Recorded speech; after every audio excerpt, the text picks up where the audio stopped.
Well, thank you very much. I want to begin by expressing gratitude for this honor to come speak to you today. And I want to recognize those who are responsible for that.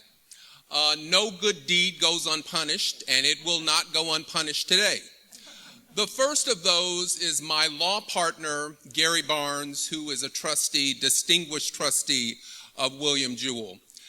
Moreover, Trustee Barnes is a brother to me, and I call him Brother Barnes, and he calls me Brother Watson. Additionally, I want to also express gratitude for someone who has become my sister, and that is the president of this great institution, President McLeod Walls. She and I really over the years have become great friends. She has become a confidant to me, and I am a confidant to her. And it is through those relationships that I am so pleased to be with you today and to share some of my thoughts about where we are as a community, where we are as a nation, and to admonish you about how you can improve the situation we currently find ourselves in. I'm going to ask you to bear with me. Unlike David, I'm not going to get caught up in the paper. Now, can I remove this book? All right, here we go.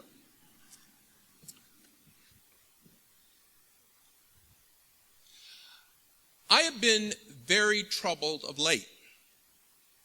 Troubled because a virus has infected our country, has infected this community and every community across the United States. That virus is tribalism. Symptoms include the loss of civility, irrational suspicion and contempt for those with different views, values, beliefs, culture, and politics. This virus is spreading at an alarming rate and threatens our union as a nation. This morning, let's examine the symptoms and agree upon a plan of treatment. While some say, don't worry, tribalism is nothing new, I disagree. The hateful nature of our political and cultural discourse is more widespread than ever before in my memory. We've lost or abandoned our ability to disagree without vilifying the other side. Those on the other side of an issue are deemed ignorant, America haters, stupid, sexist, racist, socialist, morally degenerate, swamp dwellers. And social media has spread the infection with deadly efficiency. Someone recently suggested that I excuse President Trump's offensive remarks about certain groups of people and countries as mere words which can't really hurt us. I disagree. Words do hurt. Words reflect the mind and heart and can presage awful, awful acts. Witness recent deadly attacks motivated by hatred of Jews, blacks, Hispanics, Muslims, and others in places of worship, recreation, and commerce. And yes, in the interest of balance, there have been assaults on those expressing support for the Make America Great movement. We have big, complex problems to solve as a nation. Affordable and long-term care for an exploding population of aging baby boomers, environmental crisis and global warming, domestic terrorism, gun violence, economic and educational inequality, economic insecurity for future generations, to name but a few.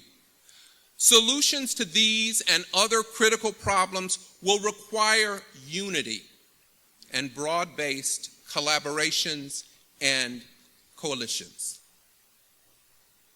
By the way, I too have been infected with this virus. A few weeks ago, I read a posting sent to me from a friend on social media endorsing and circulating an essay, Why We Are a Republic, Not a Democracy, written by Walter E. Williams.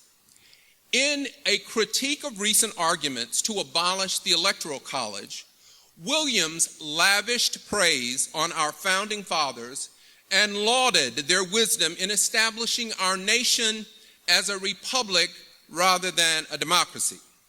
He pointed out, correctly so, that the founding fathers went to great pains to ensure our government was a republic and not a democracy. As an aside, if this is news to you, or if this has piqued your interest, then I encourage you to sign up for a class in American government immediately. I know that Jewell offers some great courses. While democracy generally dictates that the will of the majority prevails, majority rule founders reasoned that majority rule too often offended equity and justice and trampled the rights of the minority.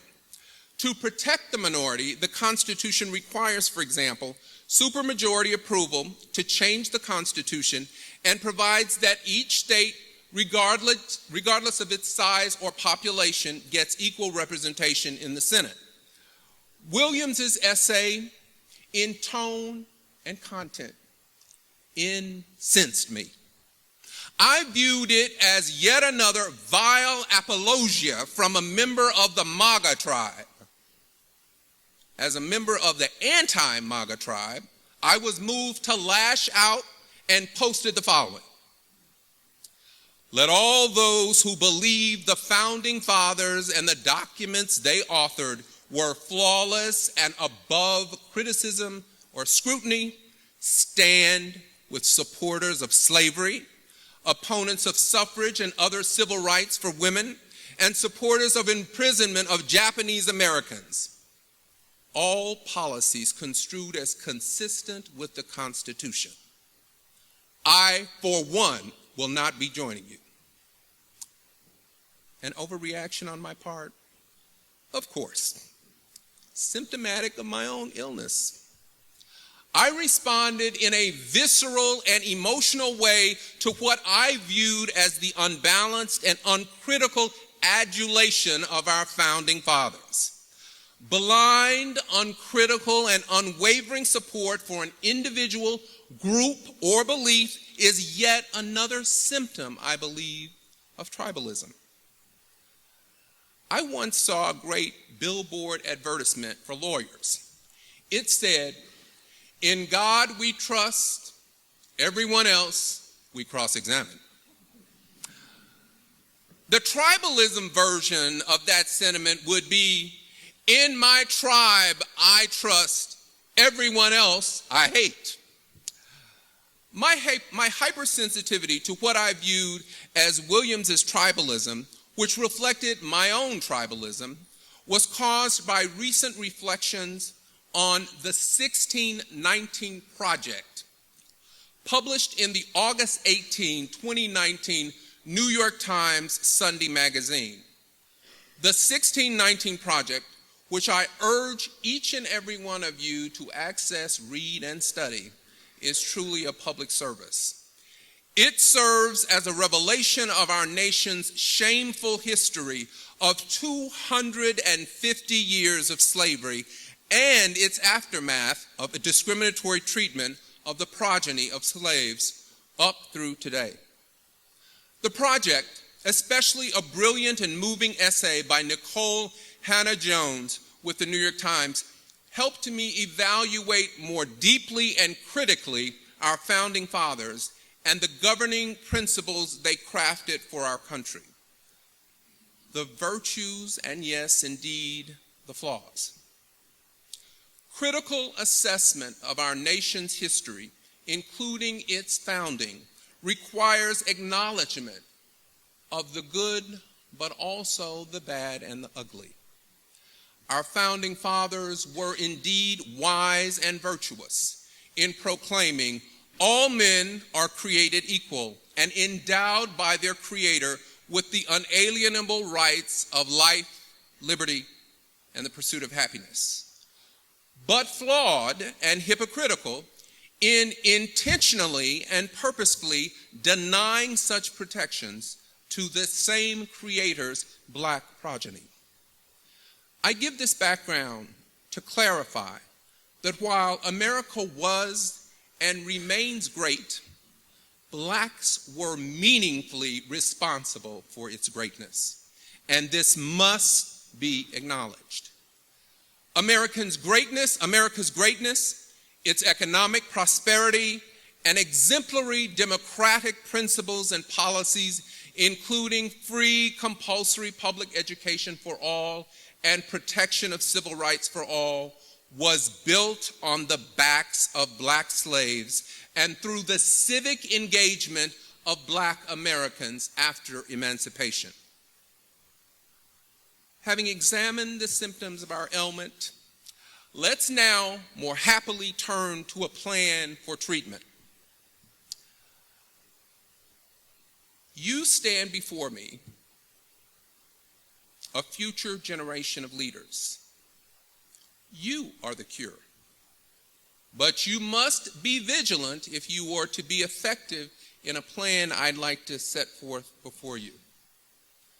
The first step in that plan, I challenge you to be respectful and show honor to everyone without regard to background or perspective.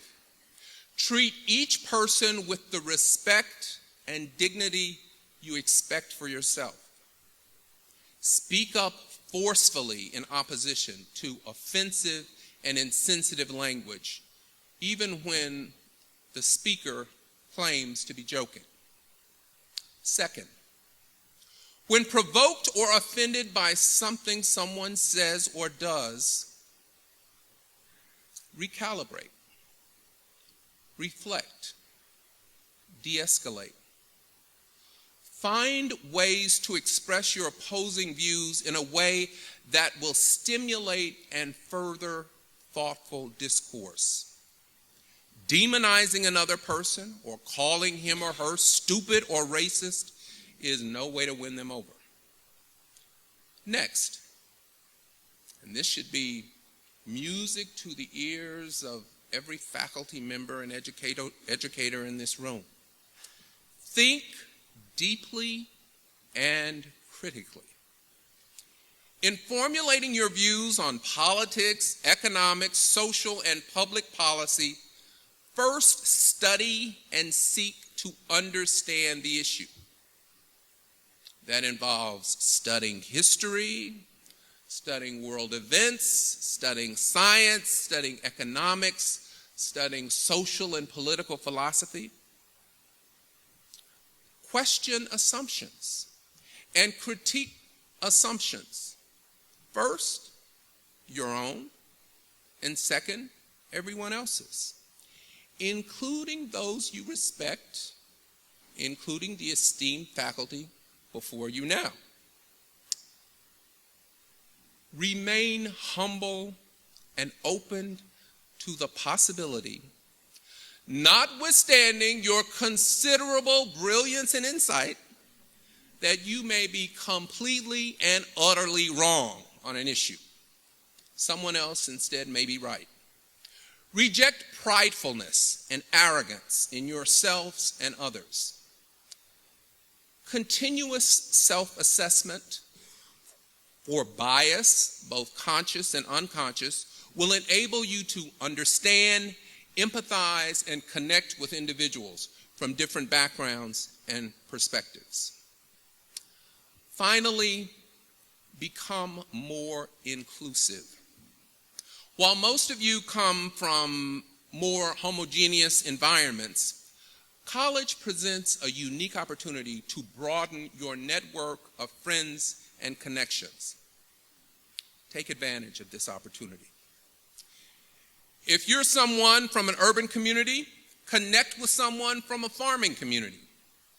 If you're one of the diminishing majority of white, straight males in our country, cross the divides of religion, race, and sexual orientation. By purposefully and intentionally stepping outside the bubble of friends and associates, to build meaningful relationships with different kinds of people, you will certainly enrich your life. More importantly, the experience will enable you to forge solutions through cross-cultural collaborations to problems our nation and world must reach to thrive in the future. Today, though troubled by our current condition of sickness, I am hopeful as I look to you for the cure. Thank you.